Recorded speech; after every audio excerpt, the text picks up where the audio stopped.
পৃথিবীর মানুষ দুনিয়া থেকে বেঁচে থাকো, মহিলা থেকে বেঁচে থাকো।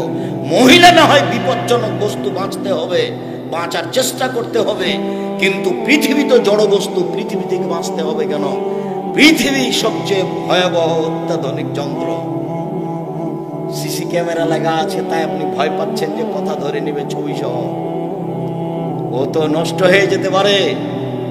পৃথিবী, এই মাটি কত ভিন্ন ধরনের অত্যাধুনিক যন্ত্র, তা আপনাকে আমি বুঝাতে অক্ষম। আপনার ছবি সহ কর্ম ধরে রেখেছে। বিচারের মাঠে top top top top top top করে কথা বলবে, সব কর্ম বলে দিবে। আবার এগুলো ছবিতে আসবে, মিসকালা যারাতিন খাইরা ইয়ারা, মিসকালা যারাতিন শাররা ইয়ারা। যা কিছু করেছেন বিন্দু মাত্র সব চোখের সামনে চলে আসবে, দেখতে পাবেন পুরো কর্ম। শুধু এই পর্যন্ত নয়, বিচারের মাঠে আপনার একটা হাতে খাতা দেওয়া হবে। খাতা আপনি পাতা উল্টাবেন আর পড়বেন আর বলবেন মালে হাজাল কিতাব লা ইগাদিরু সাগীরাতান ওয়ালা কাবীরা। কি আশ্চর্য ধরনের বই, জীবনে ছোট বড় যা করেছি সব লেখা আছে। এটা হলো বিচারের অবস্থা। কাজেই বয়স আজকে তোমার 20, তার জন্য মনে করিও না যে কালকে 20 থাকবে। ঘুম থেকে উঠে দেখবা তোমার বয়স 40 হয়ে গেছে। বুঝতেই পারবে না কখন দেখবে 60 হয়ে গেছে, কখন দেখবে চলে যেতে হবে। সব কিছু বুঝিয়ে দিতে হবে। অতএব সম্মানিত দিনী ভাই বোন, ভদ্রতা বজায় রেখে চুপচাপ পরকালের আশায় শুনে আমল করবে এই লক্ষ্যে, আল্লাহকে সন্তুষ্ট করার আশায় বসে থাকুন। আপনার কিছু না কিছু উপকার করবই করব ইনশাআল্লাহ। দ্বিতীয় জরুরি কথা, ধর্মের নামে মিথ্যা ধর্ম আছে, এ কথাই ঠিক। যার একটা ঘটনা আপনার সামনে নকল করেছি মুকশিদুল মুমিনিন বই থেকে। ধর্মের নামে মিথ্যা কথা আছে, এ কথাই ঠিক।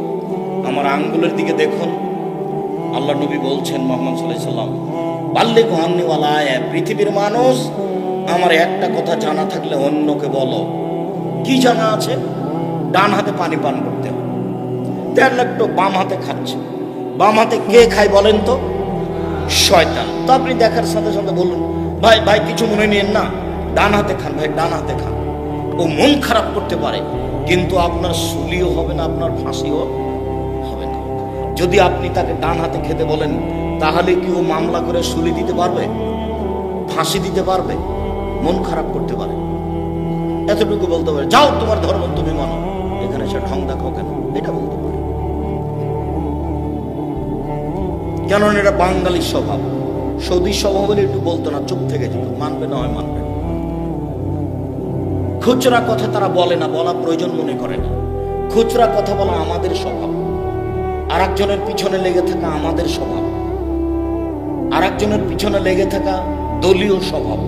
আর একজনের পিছনে লেগে থাকা দোকানপাটে বসে থাকা স্বভাব।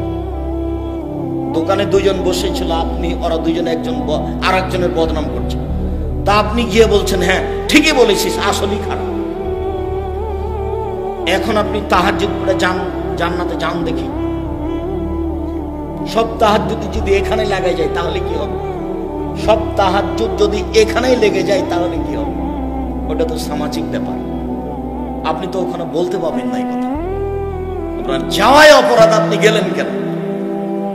আপনাকে তো আমি 30 বছর থেকে বলছি যায়েন না। লবণ কিনতে গেছেন, মরিচ কিনতে গেছেন, দাঁড়িয়ে থাকবেন। লবণ আর মরিচ নিয়েছেন, টাকা দেওয়া হয়ে গেছে, চলে আসবেন।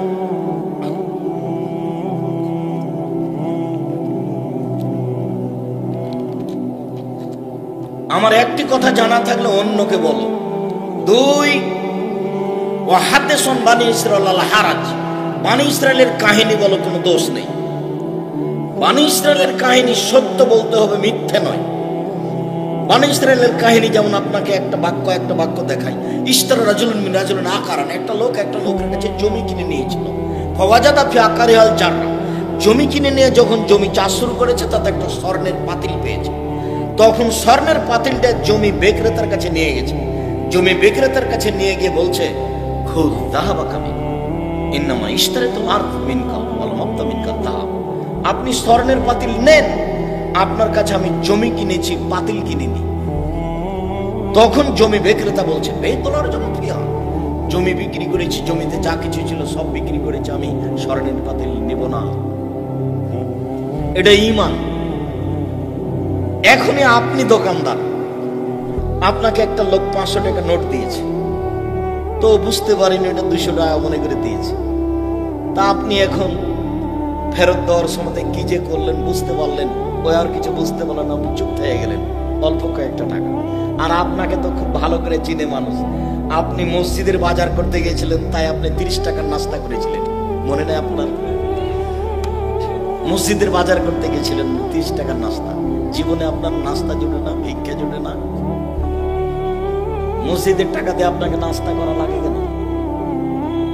যে কয়েকজন মসজিদের বাজার করতে গেছেন সব কয়েকজনকে নিজের টাকা দিয়ে নাস্তা করাবেন, তখন আপনার কাজে বরকত হবে। তখন আর ভিক্ষা চেয়ে মসজিদ করা লাগবে না, তখন আপনারা কয়েকজন করতে পারবেন। আপনাদের জামিয়া সালাফের আমি কোনোদিন অ্যাকশন দেয় খাইনি, যদি খেয়েছি টাকা দিয়ে দিয়েছি। যান আপনাদের জামিয়া সালাফি রূপগঞ্জ নারায়ণগঞ্জে যান, না রাজশাহীতে যান, আমার ফাইল আছে। আমি আপনাদের জামিয়া সালাফের অ্যাকশন দেয় খাবো না, ইনশাল্লাহ খাবো। আমার মনে বড় সাধ, এদেশের মাটিতে আমি উন্নত মানের প্রতিষ্ঠান গড়বই ইনশাল্লাহ। সেটাই জামিয়া সালাফিয়া, যেখানে ছেলে মেয়ে বাংলা, ইংরেজি, আরবি উন্নত মানের শিক্ষা অর্জন করে জাতির অন্যায়ের বিরুদ্ধে লড়বে, মুখে কলমে মিডিয়ে। মুখে বলে যাচ্ছি, কলমে মাসিক আল ইতিসাম পত্রিকা দিচ্ছি। জাতির জামিয়া সালাফের মুখপত্র পত্রিকা মাসিক আল ইতিসাম পত্রিকা আপনি নেন কিনা আমি জানি না, ক্ষতিগ্রস্ত হবেন না। আমি এর জন্য কষ্ট কম করিনি, এর জন্য আমি মাসে 2-1 পয়সা ব্যয় করি না, লক্ষ লক্ষ টাকা ব্যয় করি। জাতির মনে করি সবচেয়ে উন্নত মানের পত্রিকা, 50টা প্রশ্নের উত্তর আছে মাসিক আল ইতিসাম পত্রিকা। আমি কলমে জাতির খিদমত করার চেষ্টা করছি। যদি আমার ব্যক্তিগত বইটা কিনেন তাহলে আমার উপকার হবে, আর যদি মাসিক আল ইতিসাম পত্রিকা কিনেন তাহলে আপনার জাতির উপকার হবে। মাসিক আল ইতিসাম পত্রিকায় 50টা প্রশ্নের উত্তর আছে, এটা আমার কলম। মিডিয়া অনলাইন আল ইতিসাম টিভি, আপনারা সেখান থেকে প্রশ্ন উত্তর, বক্তব্য, আরো যত মিডিয়া আছে সেগুলোতে দিনের খিদমত চেষ্টা করছি। আমি মানুষ হিসেবে জাতিকে ফাঁকি দিচ্ছি এটা মনে করি না। আমি জাতিকে সার্বিকভাবে যেভাবে সম্ভব সেইভাবে দিনী সেবা দিয়ে যাচ্ছি বলে আমার মনে বলছে। দিনী সেবার সবচেয়ে বড় মাধ্যম জামিয়া সালাফিয়া। আমার মনে বড় স্বাদ, এই স্বাদ মেটাতে গিয়ে আপনাদের জামিয়া সালাফিয়ার অ্যাকশন দেখ খাবো, এটা আমি প্রয়োজন মনে করিনি।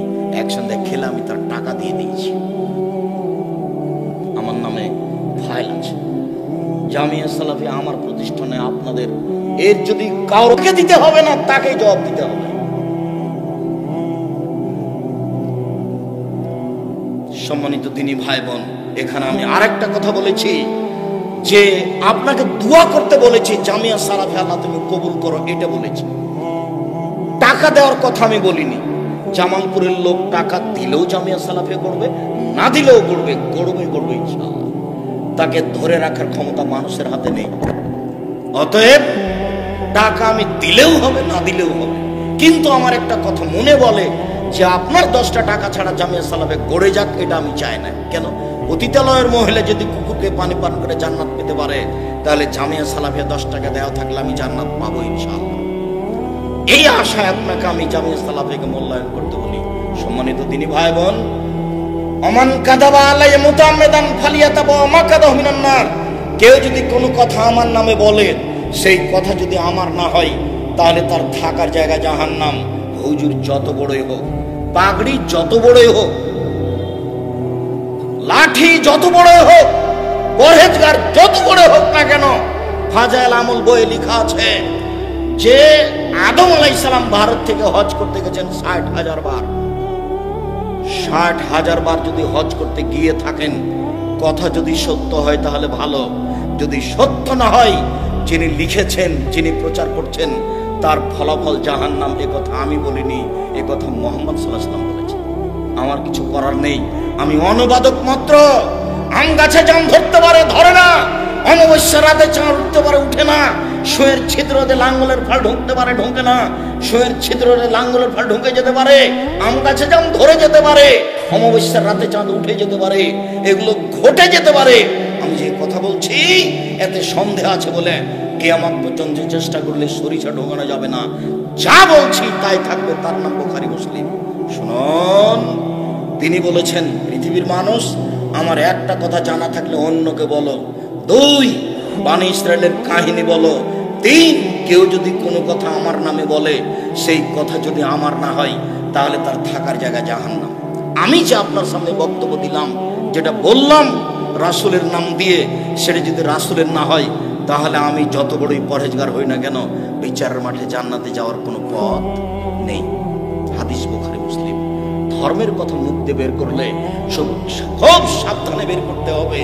না বলা ভালো, না বলা অনেক ভালো। আল্লাহ রাসূল এই কথাও বলছেন, কেউ যদি তদন্ত না করে বলে, সেও মিথ্যুক। সে তদন্ত করলো না কেন? কথা বলেছে ঠিকই হয়েছে, কিন্তু তদন্ত করেনি, তখন সে মিথ্যুক। ধর্মের কথা এমনি বলা যায় না। আপনি পুরাতন কোরআন মাজিদ উল্টে দেখুন, শেষের দিকে 1 পৃষ্ঠা একটা দোয়া দেওয়া আছে। 30 বছর থেকে বলছে এটা মানুষের বানানো দোয়া। কই কেউ কেন বলে না জি না আপনি ভুল বলেছেন, এটা রাসূলেরই বলা দোয়া? কেউ বলে না তো। 30 বছর থেকে বলছি, জামালপুরে বলছি প্রায় 30 বছর থেকে। 90 সালে জামালপুরে এসেছি, তাহলে কতদিন হচ্ছে ভাইয়া? 31 বছর হচ্ছে, 31 বছর হচ্ছে, 32 বছর চলছে। জামালপুরে এসেছি, চিনাডলি নাম শোনেননি আপনারা? চিনাডলিতে এসেছি 90 সালে। তো এই কথা তো আমি 32 বছর থেকে বলছি। কেউ কেন বলে না আপনি ভুল বলেছেন? কোরআন মাজিদের শেষে 1 পৃষ্ঠা দোয়া দেওয়া আছে, সেই দোয়াটা নবীর দোয়া। কেউ বলে না কেন? ধর্মের নামে মিথ্যে কথা আছে, কোথায় ঠিক, সাবধান। হুজুরও বিপদে পড়বে, এই কথা ঠিক, এটাও সাবধান। আল্লাহ নবী বলছেন, জিবরাইল আমাকে উপর দিকে নিয়ে যাচ্ছেন, যেতে যেতে দেখি অনেক মানুষ টুকরা সাফামে বাঁকার যাবেন না, যাদের জিভ আর ঠোঁটকে আগুনের কেঁচি দিয়ে কেটে দেওয়া হচ্ছে। ভাই এই কি কথা, অবাক কথা! মানুষের জিভ আর ঠোঁটকে না আগুনের কেঁচি দিয়ে কেটে দেওয়া হচ্ছে, কি ব্যাপার? কাঁচি দিয়ে কেন তাদের জিভা কেটে দেওয়া হচ্ছে? জিবরাইল, মান হাওলা, এরা কারা? তখন জিবরাইল আলাইহিস সালাম বলছেন, হাওলাই খুতবা মিন উম্মতিক, এরা হচ্ছে আপনার উম্মতের বক্তা, যারা বক্তৃতা করে বেড়াতো।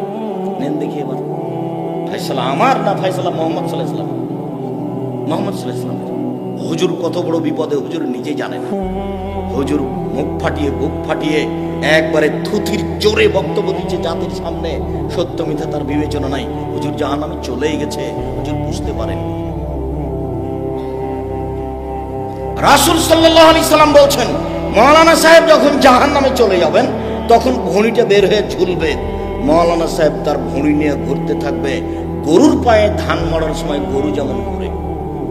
আপনারা গরু ঘোরা দেখেছেন ধানের উপরে? আমরা তো চাঁপাইনবাবগঞ্জের পল্লী গ্রামের মানুষ, আমার আব্বাকে দেখেছি, আমি নিজে করেছি। গরুর উপরে, ধানের উপরে আমরা গরু ঘুরিয়েছি, গরুর পায়ে ধান মারার জন্য। আল্লাহ রাসূল বলছেন, মাওলানা সাহেব এভাবে ঘুরবে, তখন জাহান্নামীরা জমা হবে। মালাক, কি ব্যাপার হুজুর? তামরন বললে মর কথা না নিলে কার? আপনি তো আমাদের ভালো বলতেন, মন্দ নিষেধ করতেন, হুজুর আপনি কেন এখানে? তখন হুজুর বলবে, কি করি, আমার বিল মারুফ ওয়া আতি, আমি ভালো বলেছি, ভালো করিনি যে। দেখেন আপনি তার পরিবারের অবস্থা দেখেন, আপনাদের গ্রামেরটাই দেখেন। সুন্দর জর্দা খায় হুজুর, সুন্দর বাড়িতে পর্দা নেই, আর এমন সাতক্ষীরে ফাটায় না বক্তব্য দিল। আমি বলিনি এই কথা, মুহাম্মদ সাল্লাল্লাহু আলাইহি ওয়াসাল্লাম বলছেন যে হুজুরের অবস্থায়। আল্লাহ নবী যাচ্ছেন উপরে, স্বপ্নে দেখছেন একটা লোক চিত হয়ে আছে, আর একটা লোকের হাতে বিশাল পাথর, তার মাথার উপরে মারছে। ফাজারা যাও, ফাজারা বাও, ফাতাদা লাজারো, ফান্দালা গেলাইলে একটাও, যতবার মারছে পাথরে মাথাটাতে পাথর লেগে মাথা ভেঙে চোচে